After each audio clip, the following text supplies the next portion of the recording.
नमस्कार, मैं हूं अंकुर और आप देख रहे हैं सत्यहिंदी.com। आइए एक नजर डालते हैं अब तक की सुर्खियों पर। सुप्रीम कोर्ट ने वरिष्ठ पत्रकार विनोद दुआ की अंतरिम सुरक्षा को अगली सुनवाई तक के लिए बढ़ा दिया है। अगली सुनवाई 24 सितंबर को होगी। बता दें, विनोद दुआ के खिलाफ हिमाचल प्रदेश में राजद्रोह का मुकदमा दर्ज किया गया है और कहा गया है कि उन्होंने बिना तथ्यों के ही सरकार पर झूठे आरोप लगाए थे। सुदर्शन टीवी के यूपीएससी जिहाद कार्यक्रम को लेकर शुक्रवार को सुनवाई के दौरान सुप्रीम कोर्ट ने पूरे उस मीडिया के लिए संदेश दिया है जो किसी न किसी समुदाय को निशाना बनाते रहते हैं। अदालत ने कहा है कि वह पत्रकारिता के बीच में नहीं आना चाहती है, लेकिन यह संदेश मीडिया में जाए कि किसी भी समुदाय को निशाना नहीं बनाया जाना चाहिए। वहीं सुदर्शन टीवी की ओर से शुक्रवार को कोर्ट को बताया गया कि वह 1 हफ्ते के भीतर इस संदर्भ में हलफनामा दायर करेगा।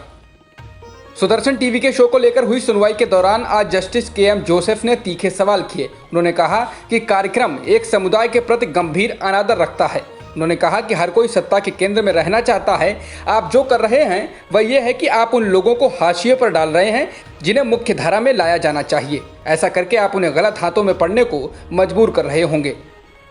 भारतीय सेना ने शुक्रवार को एक बड़ा फैसला लेते हुए दक्षिण कश्मीर के शोपियां जिले में 18 जुलाई को हुए मुठभेड़ के मामले में कार्रवाई का आदेश दिया है। भारतीय सेना को प्रथम दृष्टया साक्ष्य मिले हैं कि उसके जवानों ने कश्मीर के शोपियां जिले में हुई एक मुठभेड़ में सशस्त्र सेना विशेषाधिकार कानून के तहत मिली शक्तियों का उल्लंघन किया है। इस संबंध में अनुशासनात्मक कार्रवाई शुरू की गई है। अमाशीपोरा में मारे गए लोगों के आतंकवादी न होने का दावा किया गया था और मारे गए लोगों के परिवार ने कहा था कि ये सभी लोग राजौरी के मजदूर थे। इस मामले पर विवाद होने के बाद सेना ने जांच के आदेश दिए थे।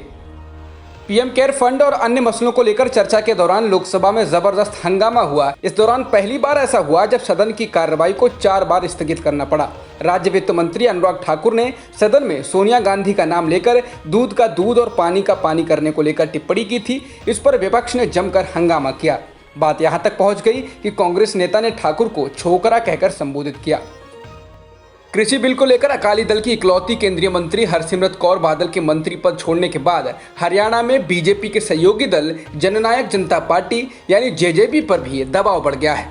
राज्य के डिप्टी सीएम दुष्यंत चौटाला ने शुक्रवार सुबह ही मुख्यमंत्री मनोहर लाल खट्टर से मुलाकात की है और बाद में उन्होंने पूरे मसले पर अपने दल के शीर्ष नेताओं से बातचीत भी की है। बता दें, बादल के इस्तीफे के कुछ ही देर बाद कांग्रेस की ओर से रणदीप सुरजेवाला ने ट्वीट कर निशाना साधा था, दुष्यंत चौटाला, हरसिमरत कौर बादल के बाद आपको भी कम से कम डिप्टी सीएम पद छोड़ देना चाहिए, पर आप भी तो किसानों से अधिक अपनी गद्दी से लगाव रखते हैं। सरकार द्वारा लोकसभा में कृषि बिल पारित हो जाने के बाद किसानों का गुस्सा बढ़ गया है। इसी के चलते पंजाब के किसान 3 दिनों तक रेल रोको आंदोलन करेंगे। ये 24 सितंबर से 26 सितंबर तक होगा। किसान मजदूर संघर्ष समिति के महासचिव सरवंत सिंह पंधेर ने ये जानकारी दी। इसके अलावा बाकी सभी किसान संगठनों ने भी 25 सितंबर को बंद का ऐलान किया है। किसानों का कहना है कि इन बिल के कानून बनने से उनको निजी कंपनियों की दया पर छोड़ दिया जाएगा। नए कृषि विधेयकों के विरोध में शिरोमणि अकाली दल की नेता हरसिमरत बादल के इस्तीफे के बाद अब प्रधानमंत्री मोदी ने कहा है कि इन विधेयकों को लेकर गलत सूचना फैलाई जा रही है। उन्होंने कहा कि इन विधेयकों से किसानों को सिर्फ फायदा होगा और जो इसका विरोध कर रहे हैं वे असल में बिचौलिए के पक्षधर हैं और किसानों को धोखा दे रहे हैं। सरकार ने डिफेंस सेक्टर में ऑटोमेटिक मार्ग से 74% तक सीधे विदेशी निवेश की अनुमति दे दी है। फिलहाल डिफेंस सेक्टर में 100% विदेशी निवेश की अनुमति है, लेकिन ऑटोमेटिक तरीके से 49% पर लिमिट थी। इसके आगे के लिए सरकार से अनुमति लेनी पड़ती थी, लेकिन अब इस सीमा को 49% से बढ़ाकर 74% कर दिया है। हालांकि ये भी कहा गया है कि राष्ट्रीय सुरक्षा को ध्यान में रखते हुए डिफेंस सेक्टर में होने वाले विदेशी निवेश की समीक्षा होती रहेगी। गूगल प्ले स्टोर पर अब फिर से पेटीएम डाउनलोड कर सकते हैं, कंपनी ने ट्वीट कर जानकारी दी है। इससे पहले गूगल ने कहा था कि उसने पेटीएम ऐप को खेलों में सट्टेबाजी संबंधित गतिविधियों पर अपनी नीति के उल्लंघन के चलते प्ले स्टोर से हटा दिया है। गूगल ने एक ईमेल के जवाब में कहा कि ऐप को प्ले नीतियों के उल्लंघन के चलते ब्लॉक किया गया है। भारत में संक्रमितों का आंकड़ा 52,28,000 के पार हो गया है और मृतकों की संख्या भी 84,000 के पार हो चुकी है। फिलहाल एक्टिव मामले 10,18,000 के पार हैं।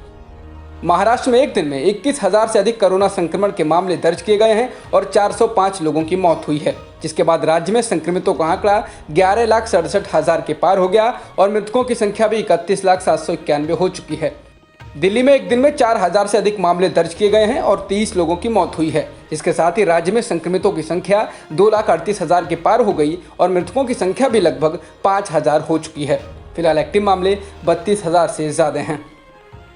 जॉन्स हॉपकिंस यूनिवर्सिटी के मुताबिक दुनिया में संक्रमितों का आंकड़ा 3 करोड़ के पार हो गया है और मृतकों की संख्या भी 9,46,000 के पार हो चुकी है। फिलहाल 2 करोड़ 20 लाख से अधिक लोग ठीक भी हो चुके हैं।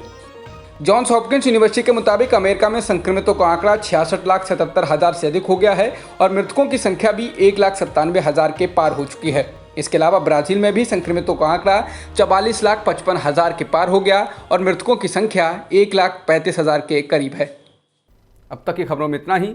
बाकी खबरों के लिए बने रहिए सत्यहिंदी.com के साथ।